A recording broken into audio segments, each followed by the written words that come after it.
বাংলাদেশ দেড় দশকে বদলে যাওয়া এক সম্ভাবনাময় আগামী নিয়ে পথ চলছে সমৃদ্ধির কাতারে উঠছে। টেকসই অবকাঠামো আর নীতিগত সুবিধা এখন নতুন বাস্তবতায় উন্নীত হয়েছে আর্থসামাজিক প্রেক্ষাপটে। বাংলাদেশ বর্তমানে বিশ্বের ৩৩তম বড় অর্থনীতির দেশ। ২০৩০ সালের মধ্যে লক্ষ্য এই সূচকে ২৪তম অবস্থান অর্জনের। বদলে যাওয়া এই বিনিয়োগ ক্ষেত্র সম্পর্কে চীনা ব্যবসায়ীদের আকৃষ্ট করতে এবার সম্মেলনে অংশ নিলেন প্রধানমন্ত্রী শেখ হাসিনা।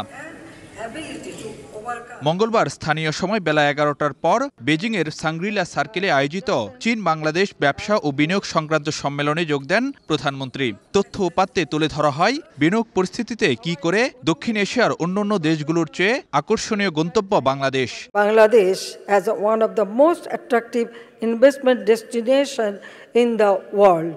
এখন জন্ম সনদ দিয়ে খোলো বিকাশ স্টুডেন্ট অ্যাকাউন্ট। নিজের বিকাশ নিজে কর। বাংলাদেশ চীনের সঙ্গে রপ্তানি বাণিজ্য আরও সম্প্রসারণ করতে চায় জানিয়ে সরকার প্রধান চীনা বিনিয়োগকারীদের বিভিন্ন খাতে বিনিয়োগের আহ্বান জানান। We welcome investments in our infrastructure, energy, renewable energy and logistics sectors. Bangladesh is keen to export more products to China, such as textiles, garments, leather and leather goods, jute and jute products, and agricultural products. It is time to invest in Bangladesh, and I am confident that with our hands joined together, we can achieve great things. প্রধানমন্ত্রীর সাফ বার্তা, যৌথ উদ্যোগে বাংলাদেশে বিনিয়োগ করলে সম্ভাবনাময় বাজারের সুযোগ খুলবে দুই দেশের তরফেই।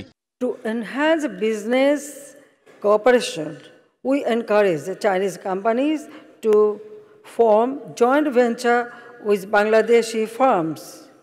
This collaboration will facilitate technology transfer, skill development, and market access for both parties.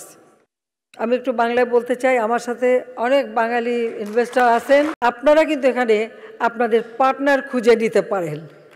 আমার মনে হয় সেটা সব থেকে ভালো হবে, একসাথে প্রাইভেট সেক্টর আরও বেশি ইনভেস্টমেন্ট করতে। চীন বাংলাদেশের যৌথ এই আয়োজন থেকে দুই দেশের ব্যবসায়ীদের মধ্যে ১৬টি সমঝোতা স্মারক সই এবং বিনিময় করেন সংশ্লিষ্ট প্রতিনিধিরা।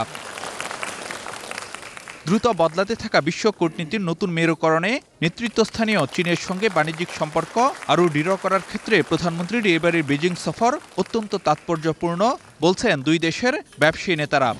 বাংলাদেশ ও চীনের বন্ধুত্বপূর্ণ ও সহযোগিতাময় সম্পর্কের বড় নিদর্শন সরকারি পর্যায়ে বড় আকারের বিনিয়োগ, যার উপর ভর করে বাংলাদেশে বাস্তবায়ন হচ্ছে বড় বড় প্রকল্প।